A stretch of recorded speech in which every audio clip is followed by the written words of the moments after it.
سرکار نے بھی فرمایا کہ تمہاری دنیا سے مجھے 3 چیزیں دی گئی ہیں یا جن سے میں محبت کرتا ہوں. ایک خوشبو ہے، دوسری لفظ عورت کا ہے، ہم ازواج مطہرات کہیں، عورت ماں کے روپ میں، بیوی کے روپ میں، بیٹی کے روپ میں، اور تیسری آپ نے فرمایا کہ قرۃ عینی فی الصلاۃ، نمازوں میں میری آنکھوں کی ٹھنڈک. اچھا، اب اس پہ بھی محدثین فرماتے ہیں اور مجدد پاک نے بھی اس پہ تبصرہ کیا کہ آنکھوں کو ٹھنڈک دیدار سے ہوتی ہے.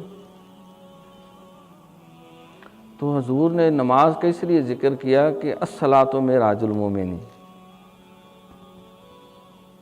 مومن کی معراج ہے. اللہ کہتے ہیں تو سجدہ کر اور میرے قریب ہو جا.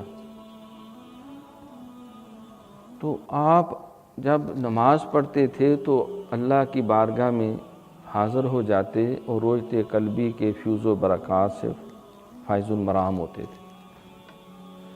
تو آپ کے آنکھوں کو ٹھنڈک نصیب.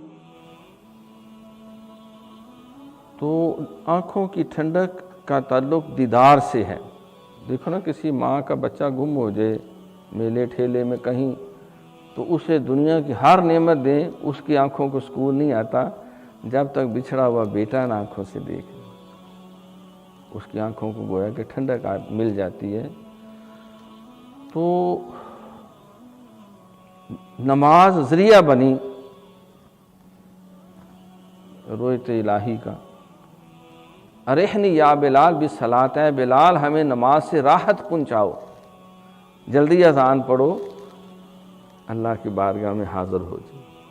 سرکار فرماتے ہیں جب کوئی نماز پڑھتا ہے اللہ کے اتنے قریب ہوتا ہے تو اس کا سر بظاہر زمین پہ صف پہ ہوتا ہے، مٹی پہ ہوتا ہے، اللہ وہاں سے اٹھا کے گویا کہ اپنی رحمت کی آغوش میں کر دیتا، جس کا علامہ نے بھی ذکر کیا. سرکار فرماتے ہیں لا صلاۃ الا بحضور القلب، وہ کوئی نماز نہیں جس میں حضوری نہیں. حضوری سمجھتے، دیدار، حاضر، لبیک اللہم لبیک. تو ہماری نمازیں بس ہیں ٹول مڑول والا حساب. تیری نماز بے سرور، تیرا امام بے حضور. ایسی نماز سے گزر، ایسے امام سے گزر جن کا عمل ہے بے غرض، ان کی جزا کچھ اور ہے. حور و خیام سے گزر، بادہ و جام سے گزر، اور یہ سوداگری نہیں، یہ عبادت خدا کی ہے. اے نا سمجھ جزا کی تمنا بھی چھوڑ دے. ہم تو مقدمہ جتوانے کے لیے نوافل پڑھتے ہیں، وظائف بھی پڑھتے ہیں، نمبر 4 اچھے آ جائیں.